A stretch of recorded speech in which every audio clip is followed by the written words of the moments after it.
comme conseillère directe à la ville de Melun. Alors déjà en termes géographiques, la ville, on regroupe toute la Seine-et-Marne. On a 2 bureaux, on a notre siège social qui se trouve à Meaux et un autre bureau qui se trouve à Melun. On a également un système de permanence qui permet de rencontrer les personnes qui ont du mal à se déplacer dans leur commune, notamment sur le sud de la Seine-et-Marne et qui pourrait vous concerner. On a la permanence de Montreux, la permanence de Provins et on va ouvrir une permanence sur Moret, sur Val-de-Loire. On en a une aussi à Fontainebleau. Et on en fait un système de permanence sur la ville nouvelle. Et puis nous avons aussi des permanences dans le nord de la Seine-et-Marne, mais c'est un petit peu trop loin pour vous. Donc on circule beaucoup, c'est soit 2 fois par mois, soit 1 fois par mois, pour venir rencontrer les gens sur place qui se posent des questions. Alors des questions liées à quoi? Ce sont des questions liées à tout ce qui est juridique, fiscal et financier sur l'habitat. Donc ça recouvre aussi bien tout ce qui est question sur la location. On peut rencontrer aussi bien un propriétaire bailleur qu'un locataire. Donc en matière de location, c'est qu'est-ce qu'un contrat de bail, quels sont les types de contrats qui existent, le meublé, le non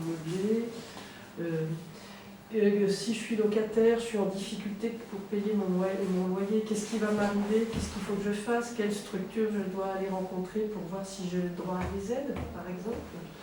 Si je suis propriétaire bailleur, pareil, j'ai un problème d'impayé de loyer avec mon locataire, qu'est-ce que je peux faire pour engager une procédure qui permet de récupérer les loyers, soit contentieuse, soit non contentieuse.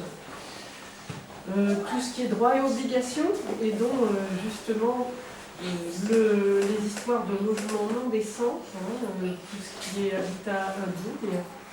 Donc là aussi bien le bailleur que le locataire peuvent venir nous rencontrer pour nous demander quelles sont les obligations de chacun. On définit ensemble aussi, on explique aux locataires ce que sont les charges locatives, les travaux à sa charge. Voilà, je crois qu'en matière de location, on a fait quand même pas mal de tours là. On aide également les gens dans le cadre de l'accession, puisqu'on peut faire des diagnostics financiers gratuits.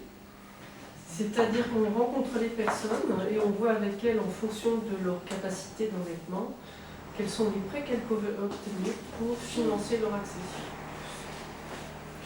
On fait également tout ce qui est étude de contrat de construction, contrat de vente en état futur d'achèvement, c'est-à-dire quand on achète un immeuble dans le secteur neuf, les contrats d'entreprise, les gens qui veulent acheter des terrains, donc les promesses et les contrats de vente. On traite beaucoup de questions sur la copropriété, de plus en plus, puisque donc, tout ce qui concerne le rôle du syndic, comment on convoque une assemblée générale, quelles sont les majorités requises pour les travaux, toutes ces questions-là aussi, on peut vous aider à les éclaircir. Des questions liées à l'urbanisme, si je fais un agrandissement, qu'est-ce que je dois faire auprès de ma mairie, est-ce que c'est une déclaration de travaux, est-ce que c'est un permis de construire, je fais des travaux chez moi, qu'est-ce qui doit faire l'objet aussi d'une déclaration de travaux. On traite des questions de surendettement en matière de logement, et puis j'espère que j'étais un petit peu exhaustive, aussi tout ce qui est problème de voisinage, j'ai un voisin dans mon logement, dans le logement HLM, qui fait du bruit, qu'est-ce que je dois faire, quel recours je dois avoir. Voilà, je crois qu'on a fait le tour. Ah non, je n'ai pas fait le tour, j'ai oublié quelque chose de très important, c'est l'amélioration de l'habitat. Alors, depuis 2018, l'ANA, qui est l'Agence nationale pour l'amélioration de l'habitat, nous a demandé de devenir point rénovation info-service.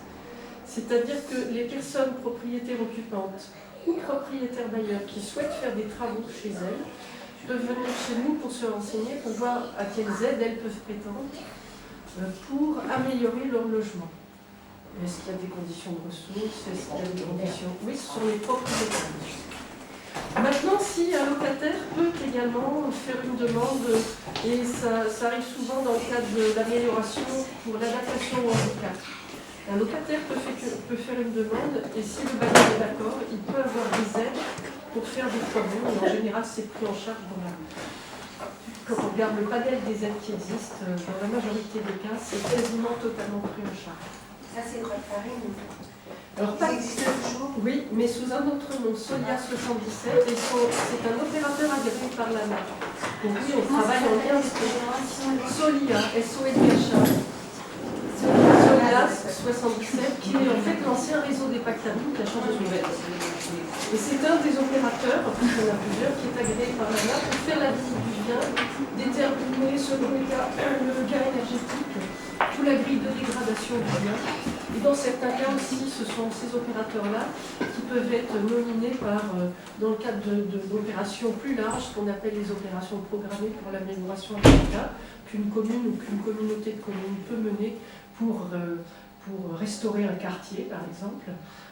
Et donc c'est un opérateur qui sera désigné pour faire l'étude des gains énergétiques, des grilles de dégradation. Voilà.